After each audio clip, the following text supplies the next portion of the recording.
예배 가운데 나오신 우리 모든 성도님들 가운데 하나님의 놀라운 은총이 날마다 함께 하시기를 주님의 이름으로 축복합니다. 네, 7월이 되었습니다. 2025년에 반이 훌쩍 지나가 버렸는데요. 이제 남은 하반기를 새롭게 시작할 때입니다. 2025년 하반기에도 말씀과 기도를 통해 하나님을 더욱 가까이 하며 하나님과 동행하시는 우리 모든 성도님들 되시기를 주님의 이름으로 축복합니다. 이번 7월의 주제는 지혜입니다. 성경에서 이야기하고 있는 지혜란 무엇인가에 대해서 함께 살펴보고자 합니다. 지난 6월에는 승리라는 주제를 다뤘었는데요. 승리하는 삶은 또다시 지혜로운 삶과도 밀접하게 연결이 됩니다. 왜냐하면 지혜라는 것은 우리 삶에 찾아오는 다양한 문제들을 잘 극복해내는 방법이라고도 할 수 있기 때문입니다. 그러니까 결국 승리하기 위해서는 또 지혜도 꼭 필요하다는 것이죠. 그래서 우리의 믿음의 크기와 상태와 이런 것과 상관없이 우리 인생에는 여러 가지 고난과 어려움들이 불특정하게 찾아올 수 있는데, 믿음이 좋다는 것은 그런 인생의 어려움들을 다 피해간다는 그런 의미가 아니라 하나님과의 깊은 신뢰 관계를 바탕으로 하나님과 함께 극복해 나가는 것이라고 우리 지난날에 함께 나눴습니다.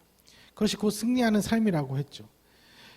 그런데 그렇다면 그 승리의 의미가 그냥 단순히 하나님께 모든 것들을 떠맡기고 하나님이 다 교통정리해 주실 때까지 버티고 견디고 참고 인내해야만 하는 것인가? 한편으로는 그런 의미도 분명히 있겠지만 더 나아가서는 그 모든 삶의 고난과 역경, 어려움과 문제들을 하나님의 도우심을 통해 해결해 가는 능력, 넘어설 수 있는 힘, 이겨내는 방법까지 우리가 나아가는 것이 승리라고 할 수 있다는 것이죠.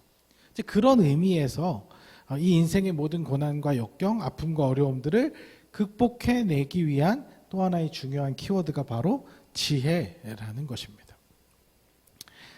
여러분들 지혜롭고 싶으신가요? 네. 지혜를 원하시나요? 복잡하고 이 어려운 인생의 문제 앞에서 매번 탁월한 선택을 하고 싶지 않으신가요? 네.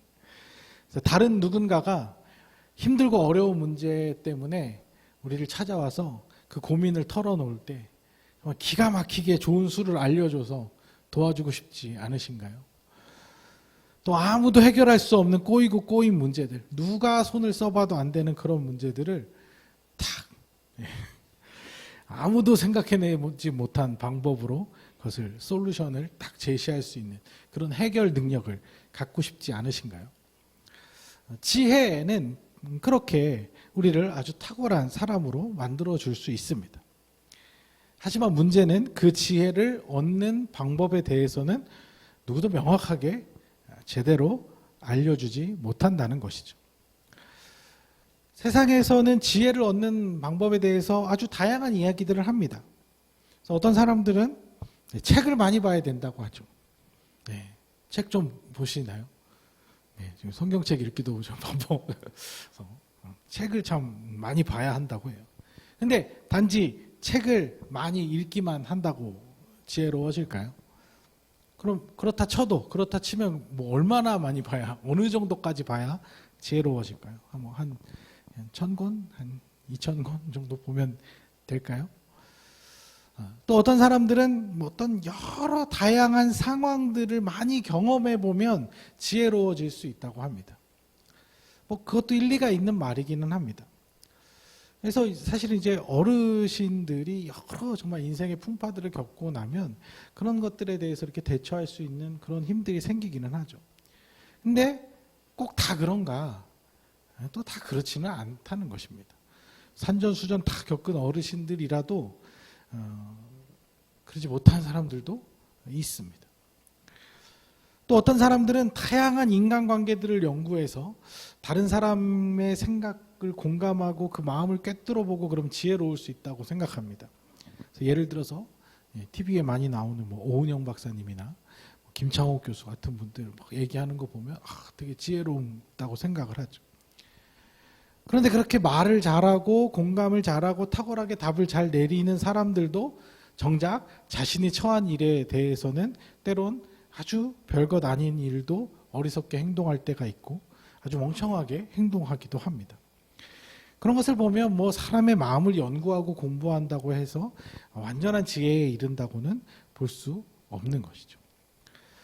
그리고 사실 뭐 이 지혜라는 것이 이렇게 한번 얻어지면 계속 유지할 수 있는 것인가, 한순간에 일시적으로 얻어질 수 있는 것인가, 뭐 이렇게 생각해 봤을 때 또 그런 것도 아니에요. 우리가 가끔 살아가다 보면 굉장히 나도 모르게 지혜가 번뜩인 순간이 한두 번 정도는 있지 않으십니까? 내가 이걸 어떻게 해결했지 싶을 정도로 그런 순간도 있지만 또 때로는 아무리 지혜를 발휘하려고 해도 답이 없을 것 같은 그런 답답함을 느낄 때도 있습니다.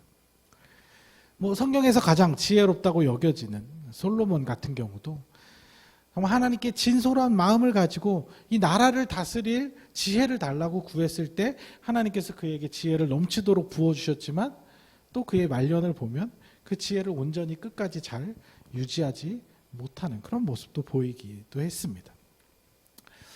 자, 그렇다면 지혜는 도대체 우리가 어떻게 얻을 수 있는 것일까요? 우리는 그 답을 성경에서 한번 찾아보면 좋을 것 같습니다. 오늘 본문 다시 한번 읽어보도록 하겠습니다. 잠언 9장 10절입니다.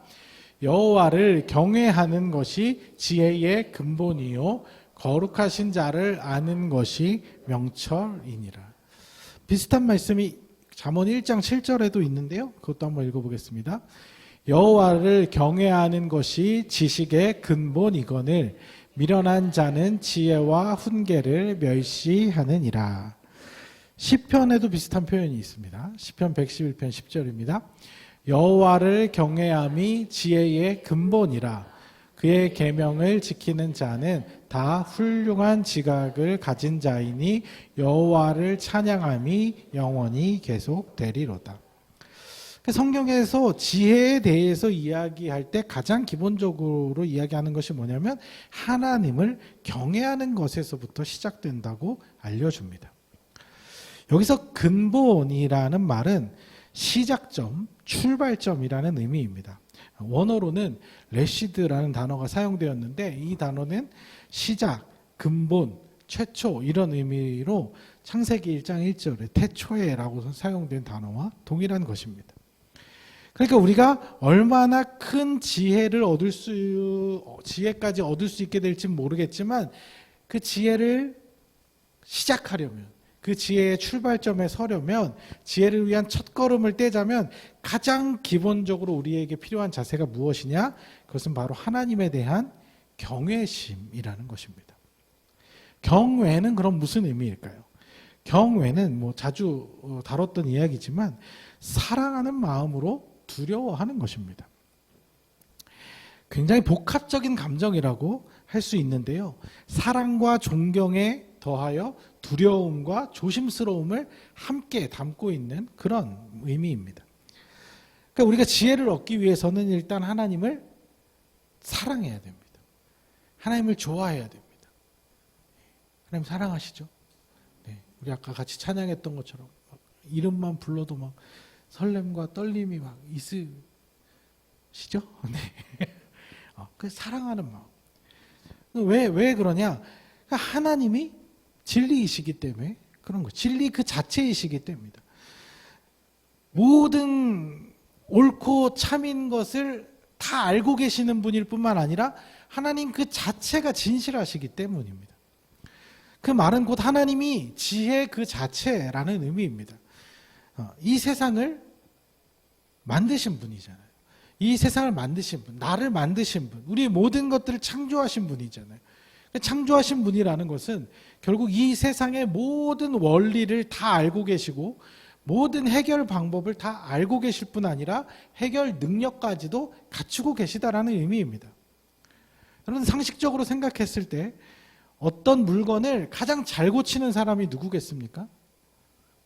그걸 만든 사람이겠죠. 만든 사람은 그 물건의 모든 원리를 다 알고 있고 그 안에 그 부품들이 왜 거기에 배치되었는지 무슨 이유로 그런 모양을 가졌는지 이런 모든 것들을 다 알고 있습니다. 그러니 이것이 고칠 수 있는 것인지 없는 것인지, 고치려면 무엇을 교체해야 되고 무엇을 바꿔줘야 되는지, 어떻게 어떤 방식으로 어떤 순서로 고쳐야 되는지 다 알고 있는 겁니다. 사실 우리는 그 모든 원리를 다 알아낼 방법이 없습니다. 우리의 뇌는 그 모든 것을 이해할 수 있는 용량도 안 되고, 알려준다고 해도 이해할 수 있는 어떤 한계치가 있기 때문에 다 이해할 수가 없습니다. 그렇기 때문에 우리는 하나님을 가까이 해야 하는 것입니다. 하나님을 사랑할 뿐만 아니라 하나님을 날마다 가까이 하면서 미치도록 하나님을 더 알고 싶어 해야 합니다. 그래야 답이 찾아지는 거예요. 이 세상에 우리가 모든 것을 다 이해할 수는 없겠지만, 우리가 하나님을 더 많이 알고 하나님과 더 친밀해져서 그냥 하나님의 방식을 따르면 되는 것입니다. 왜냐하면 그분이 답이시니까. 그래서 하나님을 경외한다는 말에는 그런 의미가 포함되어 있는 것입니다. 하나님을 너무 좋아하고 사랑해서 하나님에 관한 모든 것들을 다 따라가는, 순종하는 것이죠. 하나님은 의의 하나님이시기 때문에 나도 그 의를 좋아하고 옳은 것을 추구하면 되는 것입니다. 하나님은 진실하신 분이잖아요. 그렇기 때문에 나도 진실한 태도로 살아가며 진실한 사람들을 좋아하고 모든 일을 진실하게 대하는 것을 좋아해야 한다는 것입니다. 하나님이 그러시니까. 사랑한다는 말은 거기까지 나아가는 겁니다. 우리가 삐뚤어진 것을 좋아하고 어긋난 것을 좋아하고 남을 속이는 것을 좋아하고 자기 만족 추구하는 것을 좋아하고 이러면 사실 그 사람은 하나님에 대해서 아무리 자기가 사랑한다 말을 해도 하나님에 대해서 잘 모를 뿐만 아니라 하나님을 별로 좋아하지 않는 것입니다. 하나님의 속성을 좋아하지 않는데 어떻게 하나님을 좋아한다고 말할 수 있겠습니까? 그런 상태에 있는 사람이 하는 모든 행동은 지혜로울 수가 없는 거예요. 그 자체로 어리석을 수밖에 없다는 것입니다.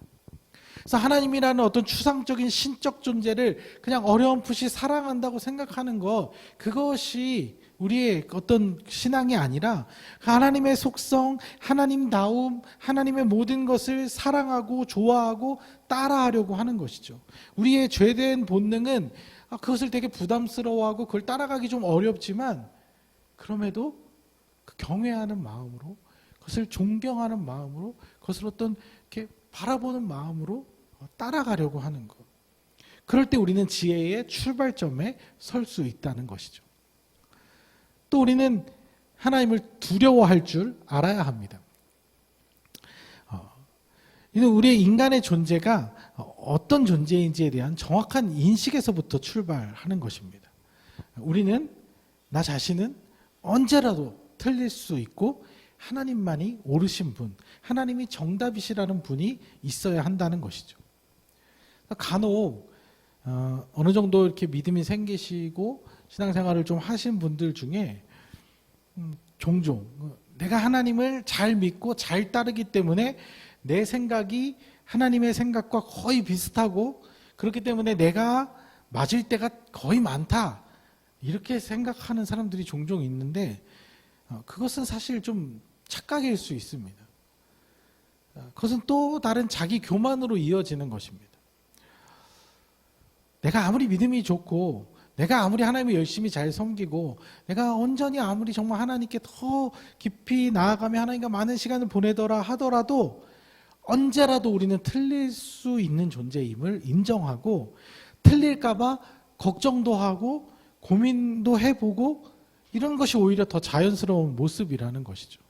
난 믿음이 좋으니까 막 어려운 일이 닥쳐오는데 그냥 하나님은 약속도 안 해주셨는데 막 그냥 자기 스스로 당당함에 차서 아무 문제를 제대로 해결하지 못하는 사람들, 그건 잘못된 것이죠. 예를 들면 여러분들 OX 퀴즈 아시죠?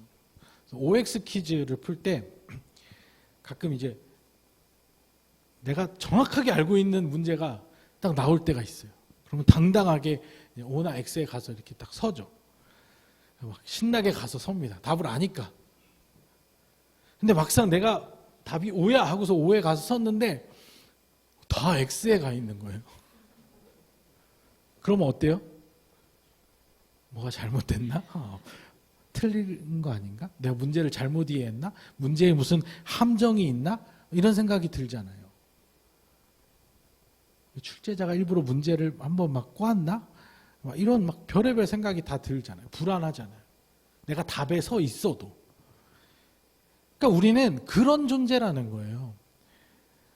내가 출제자가 아니고 내가 진행자가 아니기 때문에 우리는 정답을 발표할 때마다 어느 정도의 불안감과 긴장감을 항상 느낄 수밖에 없는 참가자일 뿐이라는 것이죠.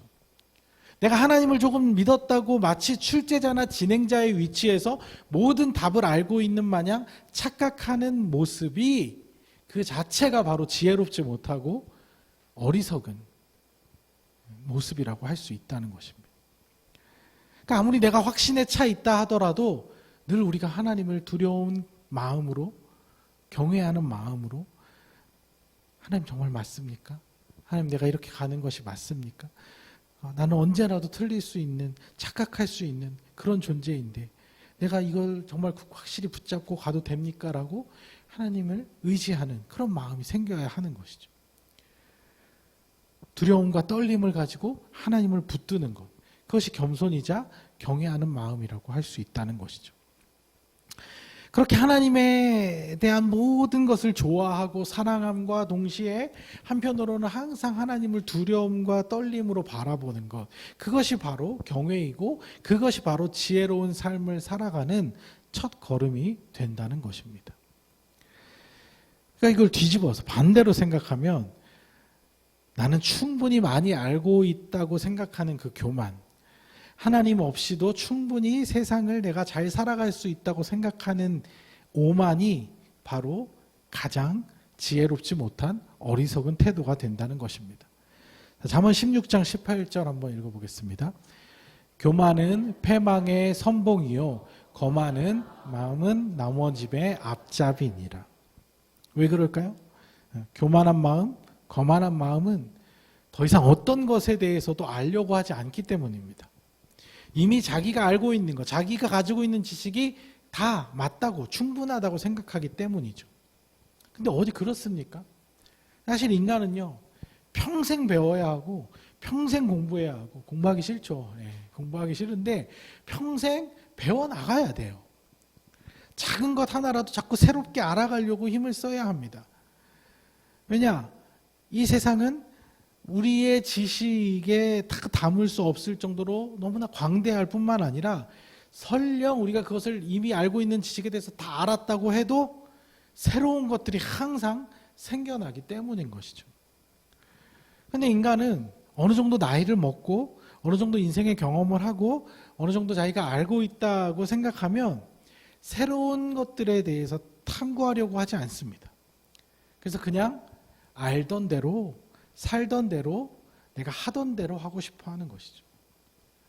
지금 막 세상에 별의별 새로운 것들이 다 막 나왔는데 그것을 통해서 정말 유익한 삶을 누릴 수 있는데 아직도 내가 하던 방식대로, 아직도 저 50년 전 방식으로 그대로 하고 싶어 하는 그런 마음.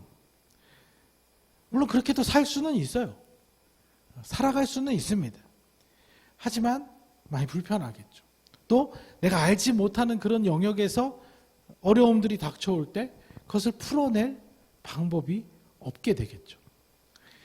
그렇기 때문에 지혜를 얻기 위해 가장 중요한 것은 태도, 삶의 태도입니다. 특히 하나님을 대하는 태도가 아주 중요합니다. 나는 불완전한 존재, 하나님은 완전한 존재. 나는 능력이 아직 많이 부족하고 하나님은 능력이 많으시다. 나는 모르고 있는 것이 너무나 많은데 하나님은 이 세상에 어떤 것도 모르는 것이 없으신 분이다.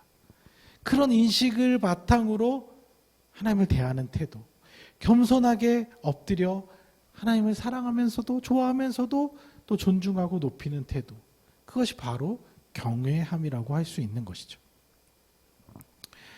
간혹 너무 사랑하면 너무 편해서 상대에 대한 존중감을 잃어버릴 때가 있습니다. 인간관계에서는 자주 그래요, 사실. 약간의 거리두기도 좀 필요할 때가 있어요. 너무 가까워지면 격이 없어지고 상대에 대한 존중감이 사라집니다. 그래서 예를 들어 뭐 남편이 세계에서 제일 잘 나가는 축구 선수라고 한들 결혼해서 같이 먹고 자고 싸고 살면 뭐 다 인간이죠. 뭐 다 똑같은 사람이지 뭐 별게 있습니까? 세상 아무리 예쁘고 아름다운 여배우라고 해도 같이 몸 부대끼면서 살면 아침에 퉁퉁 부은 얼굴도 보고 안 씻은 얼굴도 보고 화장실 가는 거 보고 하면 뭐 다 똑같은 사람이죠. 뭐 별게 있습니까?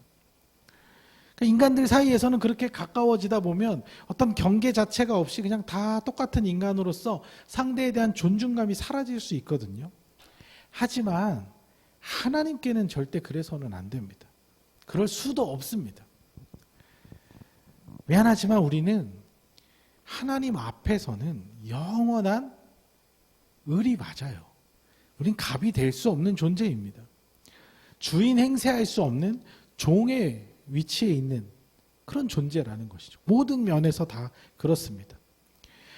아무리 하나님께서 우리를 사랑하셔서 격이 없도록 친밀한 친구같이 편하게 여기신다고 해도 우리는 하나님을 두려워하는 마음이 항상 남겨져 있어야 하고 하나님을 높이고 하나님을 존중하는 마음을 가져야 한다는 것이죠. 사장님이 신입사원이 너무 예뻐서 막 격이 없게끔 막 한다고 신입사원이 자신의 본분을 잊고 처신을 함부로 하면 어떻게 되겠습니까? 사장님이 그 보이지 않는 한계선을 넘어버리면 어떻게 되겠습니까? 책상이 없어지겠죠. 다음날 내 자리가 없어질 수 있는 거죠. 그 인식이 되게 중요한 거예요. 참 우리가 넘어질 때 어리석을 때 언제 그렇게 되냐면 내가 하나님보다 높은 것처럼 내가 내 생명과 내 삶의 모든 것을 내가 다 결정할 수 있는 것처럼 착각할 때 우리는 아주 어리석고 지혜롭지 못한 존재가 된다는 것입니다.